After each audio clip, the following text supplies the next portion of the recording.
So you got some dope photos that you want to edit on your phone using Lightroom Mobile. Maybe you're on the go, maybe you don't have a computer right now, and you want to learn some awesome tips and tricks to help you navigate the app faster and to edit better. Well, in this video, I've got 8 tips that are going to help you take your editing to the next level. So let's get into it.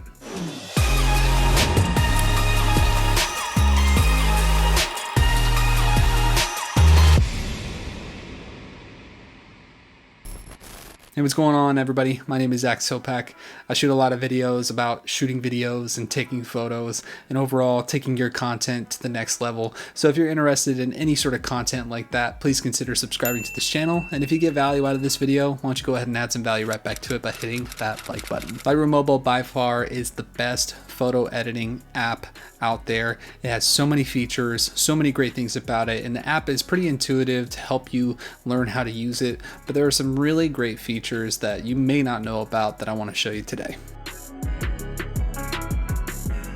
The first tip is setting your white point and your black point in your photos. Now, if you're new to photo editing, basically when you're setting your white point, that's setting the brightest value in your photo. And when you're setting your black point, that's setting the darkest value in your photo. When you have a proper range of bright tones and dark tones in your photos, it creates a very dynamic and very professional looking image. And there's a really cool feature in Lightroom that helps you to visually see where the white point is and where the black point is in your image. I've got this photo here that's looking a little flat, and I want to help add that dynamic contrast by setting our white point and setting our black point. To find where those points are, you can go to your light tab and scroll down to your whites and your blacks. If you take your white slider and you bring it up, obviously it's making the white parts of the image and the bright parts of the image even brighter, but you can't really tell where the brightest part of the image is. So in order to find that visually,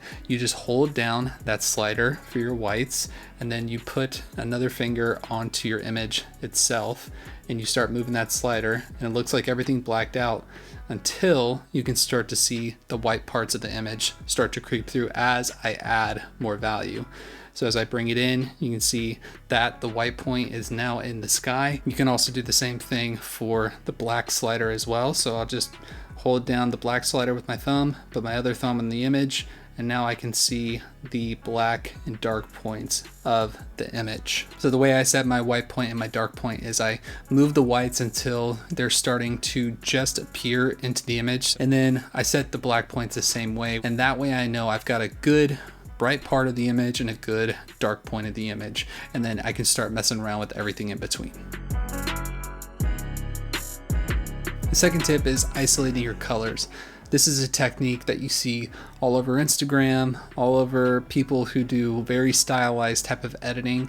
They use an isolation method to change the hue value of the colors. And I'm going to show you a super easy way to isolate your colors and change those values individually. Go down to your color tab and then hit mix. And then you want to go to this bullseye looking thing.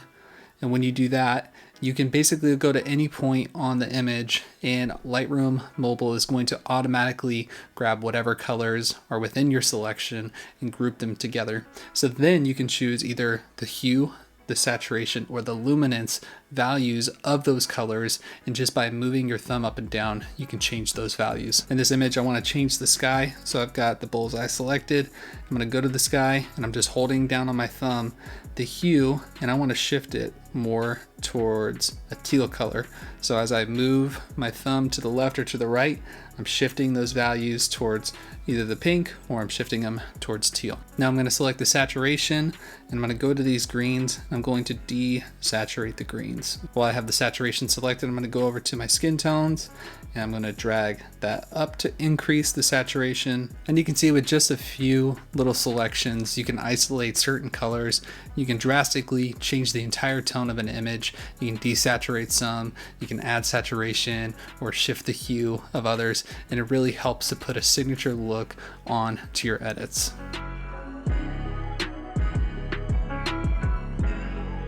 The third tip is using vignettes to help draw attention to your subject. If you don't know what a vignette is, it goes around the edges of the frame, and it can either be dark or it can be light, and it basically draws the attention into the center of the frame. So in this photo, I have some delicious looking iced coffee, and I'm going to add a vignette to help draw the attention into the center of the frame, drawing the attention more to the coffee. As I bring this slider to the left, you can see that it's starting to bring in that shadow and start to draw the attention more to the center of the frame. If we want to, we can even adjust the midpoint of this. We can bring the midpoint even tighter when we bring it to the left, or we can expand the midpoint more towards the outer parts of the frame. You can also change the feathering of this effect. So if you move it to the left, there's basically zero feathering. If you move it to the right, it really makes that effect more gradual. Filters are really great for making edits in just one specific area of your image. Whereas we were changing the colors earlier, it was changing colors of the entire image. When you use a filter, it'll only affect the area that's selected. Now, this is a paid function inside of Lightroom Mobile, but they are very powerful and they really help to elevate your editing. If you want to learn more about filters inside of Lightroom, I did do a video about it up here. It's more specific to Lightroom Desktop, but it carries over exactly the same to Lightroom Mobile. So for the paid version of Lightroom, you're going to go to the Selective tab, and you're going to hit that plus sign, and it gives you a few different options of the different types of filters. I'm going to select the brush filter in this scenario. What I'm going to do is I'm going to isolate just the sky in this image, and I'm going to make adjustments to only that because that's what I'm going to select. Now that I have the sky selected, I'm going to just make it a bit more of a true blue color. So I'm going to go to my color tab, and I'm going to go to my saturation. I'm going to just bump it up, and then I'm going to adjust the hue. Filters are really great if you want to just isolate one section of an image and adjust the color, or you want to adjust the vibrance or the saturation, which really helps to elevate your edits and get those fine details going. The next little tip that I'm going to give you is something called a quick reset. The sliders in Lightroom Mobile are really fun, but if you get a little carried away with one or two here or there and you're not really sure where you're at, you might want to reset it back to 0. But when you're using the sliders, it's kind of tough to set it back exactly to that 0 starting point. This is where you can do something called a quick reset, where all you do is you double tap that little circle, and now it sets it back to its starting point. I use this little tip a ton when I'm doing my editing because I like to try a bunch of different stuff and move sliders left and right, but it's always nice to know that I can get back to that starting point really quick and easy.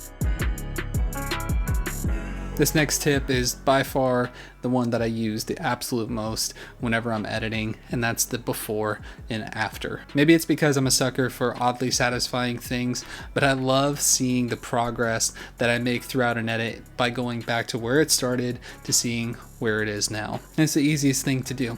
All you do is go to the image as you're editing and just hold down the image, and it'll go to its before, and then you let go and it goes to its after.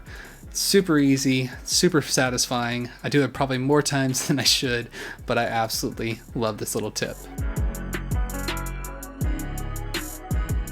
Now this next tip I've actually already done a video on, but it's the one that people want to know the most, and it's the most requested. It's how do I create my own preset. It's actually really simple too. Basically all you do is you pick a photo, go through, edit it with your light tab, your colors, effects, everything. And then to save that preset, you just go to the top right corner where it has the 3 dots, click create preset, and then name it. Hit the check mark and you're good. It's really just that easy. Now let's say you want to take a preset and you want to add it to multiple photos. Maybe you were in one location and you were in similar lighting conditions and you want to just take one edit from a photo that you already have. You want to apply it to all of them. It's really simple. All you do is you go to your photo album, go to the 3 dots, hit select, select the photo that already has the preset that you want to apply to other photos, and then go to copy, then select the photos that you want to add that preset to, and then hit paste. Once you've done that, hit apply. Then Lightroom Mobile goes in and adds that exact same preset to all of the photos, so that way you can have a nice consistent edit. Well, there you have it. There are 8 tips to help you start editing better inside of Lightroom Mobile.